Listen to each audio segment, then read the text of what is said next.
The silent twins. They were born together. They grew together. And they withdrew together. Two young girls who turned away from the world, who refused to speak to anyone but each other. Teachers, doctors, even their own parents, all faced a wall of silence. But behind the closed door of their bedroom, the silence was shattered. They whispered in a secret language. They laughed. They argued. They imagined entire universes of love, violence, and revenge. They became known to psychiatrists as the silent twins. But this is not merely a story of two eccentric sisters. This is a tale of obsession, of strange crimes, of diaries filled with confessions and chilling visions. A story that ends with one sister's sudden death, unexplained, foretold, and perhaps even willed into existence. According to official records, her heart simply stopped. But what happened next defies logic. For when one twin died, the other, for the first time in her life, began to speak. This is the haunting story of June and Jennifer Gibbons. Early childhood. The bond formed. June. Allison and Jennifer Lorraine were born in 1963 in the Caribbean island of Barbados. Their parents, Aubrey and Gloria, were part of the post-war migration of Caribbean families to Britain. Aubrey joined the Royal Air Force as a technician, which meant frequent moves and long postings. From their earliest months, relatives noticed something uncanny. The girls were not simply close, they were inseparable. When one cried, the other's face twisted as if in the same pain. When one learned to crawl, the other mirrored each motion, as though some unseen thread tied their bodies together. In 1974, the family settled permanently in Haverfordwest, Wales, a quiet, predominantly white town. And it was here that the strangeness of the twins began to manifest in full. At school, teachers noticed the girls' reluctance to speak. At first, they assumed shyness, but by the age of 6, it became clear that something was very wrong. The twins refused to answer questions, avoided eye contact, and remained eerily still in class. According to official school reports, both girls were considered virtually mute, yet when left alone, they chattered in a rapid, high-pitched tongue, unintelligible to anyone else. Their parents tried to listen, but the words slipped away like smoke. Linguists later confirmed that it was an idioglossia, a twin language, but in this case, it was extraordinarily developed, incorporating fragments of Creole, rapid English, and distorted sounds, forming an impenetrable code. The twins had built a private fortress of words. No one else was allowed in. Isolation and childhood cruelty. Their silence became another reason for cruelty. As the only black children in their school, they already stood out. They were mocked for their accents, their skin color, and their quietness. Children pushed them, pulled their braids, whispered insults. And in return, the twins offered nothing. No protest, no complaint, not a single word. The silence made them seem alien, even inhuman to the others. Teachers grew frustrated. Doctors tried speech therapy. But whenever an adult approached one girl alone, she collapsed into complete passivity, body limp, eyes vacant. Only when reunited with her twin did she come alive. A teacher would later recall, they would sit there, perfectly still, not responding.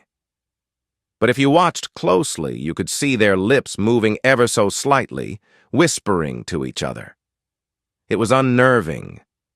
It felt as if the rest of the world simply did not exist for them. This bond became a prison. They could not function apart, yet together they shut out everything else. Worlds of paper and ink locked in their shared silence, the twins turned to imagination. Every day after school, they would hurry home, retreat into their bedroom, and lock the door.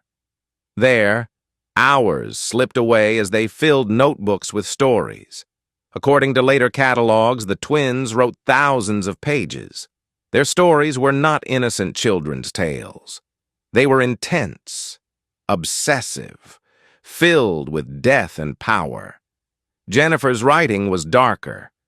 In her novel, The Pepsi-Cola Addict, she told of a boy seduced by a teacher, then led into crime and destruction.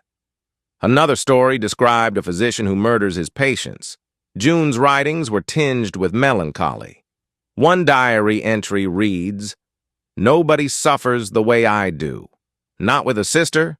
With a sister, you must be the same. You must be equal. Everything about us is equal. We have no secrets, nothing to ourselves. We are forced to be twins. We never leave each other. Like two flowers in the sun, leaning together, dying together." The act of writing became both escape and battlefield. Each sister struggled to outdo the other, their creativity sharpening into rivalry. The Pact and the Shadow. The diaries reveal a disturbing undercurrent. Each twin felt possessed by the other. Each longed to break free, yet neither could live without the other. Jennifer wrote, "We have become fatal enemies in each other's eyes. She wants us to die. I know it. She is my shadow, my dark shadow. Without her, I would be free. But without her, I would not exist." June, in her diary, mirrored this. "She is not me. She is not my soul. She is my opponent. Sometimes I think she wants to kill me. Other times, I think I want to kill her. Yet if she were gone, what would I be? Nothing. An empty shell." Psychiatrists who studied these entries described them as evidence of a rare folie à deux, a shared psychosis. The twins were trapped in a cycle of dependence and hatred, a psychic prison in which each was both jailer and captive. It was a pact written in silence. One could not survive without the other, yet one must die for the other to truly live. Adolescence and crime. By their late teens, the boundaries between fantasy and reality collapsed. The twins began committing petty crimes, shoplifting, vandalism, petty theft. But soon, they escalated. In 1981, they were arrested for arson after setting fire to a local technical college and later a tractor store. Fire, a symbol that appeared again and again in their stories, had now leapt from page to reality. Court transcripts reveal the dilemma faced by judges. Two teenage girls, virtually mute, accused of serious crimes. Where could they be sent? Not to ordinary prison. Instead, the court ordered indefinite detention at Broadmoor Hospital. Broadmoor was no ordinary hospital. It was Britain's most notorious high-security psychiatric institution, home to the criminally insane, murderers, and violent offenders. And into this grim fortress, the silent twins were sent. Broadmoor Hospital, a fortress of silence. Inside Broadmoor, the twins' behavior baffled staff. Nurses described how they moved in eerie synchrony, rising together, sitting together, even chewing food in identical rhythm. Heavy medication dulled their senses, but the tension between them only grew. At times, they clung to each other, inseparable. At others, they attacked with startling violence, scratching, strangling, pulling hair until blood ran. Their diaries from this period are chilling. June wrote, locked up, like animals. We are trapped, tortured, punished. We will never be free. My sister is plotting against me. She smiles when I suffer. I see her victory in her eyes." Jennifer wrote, "We are in the hospital for life. We must die to get out. The doctors will never let us go, but one of us must go. Only one will walk away. Staff grew convinced that the twins were locked in a death pact. Some reported that the girls spoke openly of it, that one of them must die so the other could be free. The death of Jennifer. After more than a decade inside Broadmoor, authorities finally approved their transfer to a less restrictive clinic. On the day of the move in March 1993, something extraordinary occurred. As the twins were driven to the new facility, Jennifer turned to June and whispered, "I am going to die today."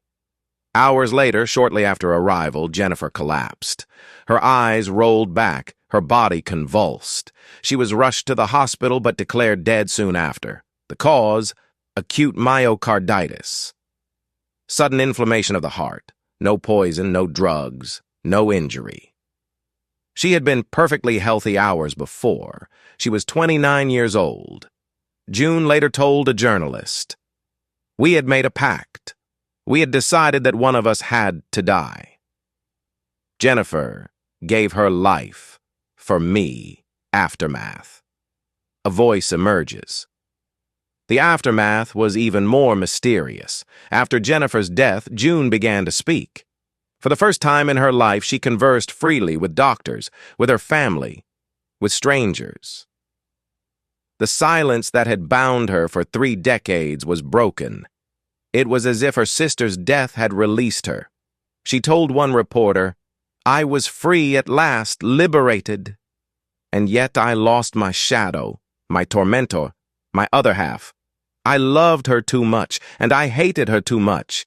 We were trapped together. We could not live together, but we could not live apart." Unanswered questions. Jennifer's death remains unexplained. Doctors point to natural causes, but many wonder, did she simply will herself to die? Can a bond so intense destroy one life to release another?